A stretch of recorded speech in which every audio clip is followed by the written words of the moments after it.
Veterans Affairs has said that they will cover veterans, but I think they're the only ones that have come forward to say that they will do that. None of the provincial, and it's a provincial healthcare issue as I understand it, whether or not things are covered under any of these plans. I think I should say that even in relation to other medicines, there's a major problem of lots of patients who are prescribed all kinds of drugs who can't afford it, even on top the costs, even on top of the healthcare plans. And so that would probably still be an issue in terms of cannabis as well.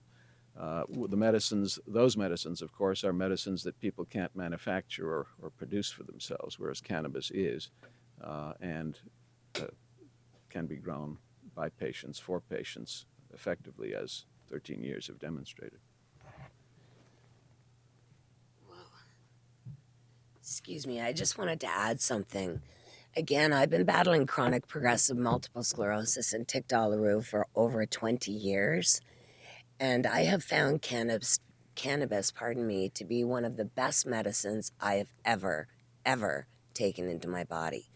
I use a lot of natural therapies. I've worked with doctors and scientists all around the world for the last 26 years to find out exactly how cannabis can help someone in my position, and found not only can it help things like multiple sclerosis, but again, there are studies being done at some place called the International Association for Cannabinoid Medicines, which I mentioned on Canada AM this morning, because a number of the doctors that I deal with, again, are on the board there. And what they do is they study this as medicine and they put it out so that everybody all around the world who's interested can read these studies and learn everything they need to know about cannabis as medicine. Thank you again. It should be remembered that cannabis was on the U.S. Pharmacopoeia up until 1942, and it is back on the American Herbal Pharmacopoeia as of last year. There's a tendency amongst the medical professions, licensing bodies, and others to say that we know very little about marijuana simply because there haven't been any double-blind, placebo-based studies. One of the reasons, of course, that there haven't been that many of those types of studies is because the National Institute of Drug Abuse in the U.S. refuses to provide researchers with cannabis in order to do the studies in the first place. But believe me, cannabis has been studied probably more than any other drug, and if you take the time and effort to go and look up how many people have been processed through studies or studies that have been done, such as Donald Tashkin in relation to impact on lungs and so on, over 30 years in terms of longitudinal studies. So there's lots of information out there about the medical benefits of cannabis. It's just that the medical profession, even though this particular drug has no lethal dose, is saying that it has to have or be in the blue book or be something that's passed these tests before they feel that they won't cause harm. In my submission, their failure to look and investigate this is allowing people to suffer harm because of their unwillingness to look into this and really look into the situation for the benefit of the patients. Any more questions then? Okay. Thank you very much. Thank you very much for coming. Thank you. You guys want to do some one-on-ones? Take it outside. Okay, and we are having a rally at noon on the front lawn. If There'll anyone be would be, patients from all across Canada. yeah, there's a lot more people here that would like to protest We this. are So not taking thank you this very much for sitting coming. down. Thank you. Oh, sorry. Oh, no.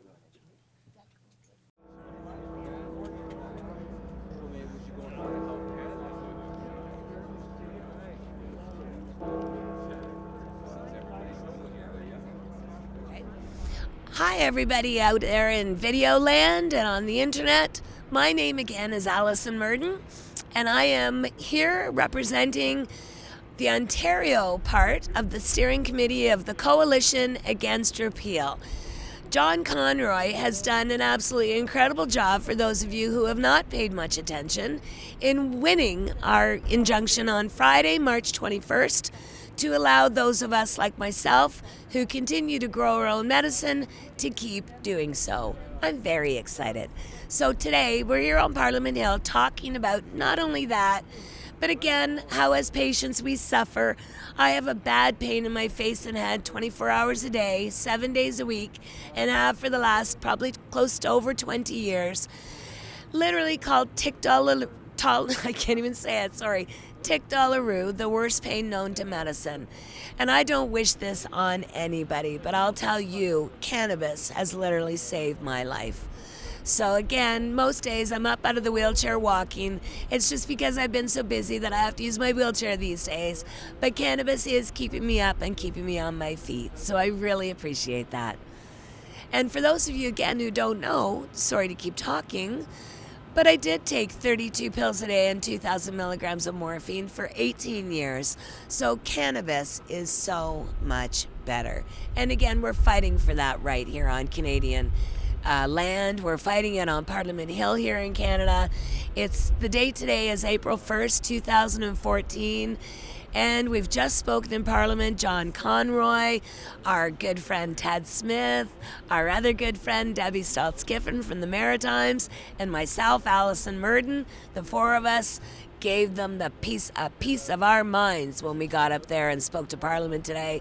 But we literally had them thinking, I think. So I hope today that that's going to be the end result, everybody. And again, I want to thank Ted for inviting me here because I would have come either way, but it's so nice after all these years of doing things like this to have company like people like Ted Smith and, his partner, everybody who's come across Canada here on the Hill today to celebrate not only our big win of the injunction on Friday, but the fact that we're going to continue to fight to keep our right to grow our own medicine just for you. Thank you. Bye-bye, everybody.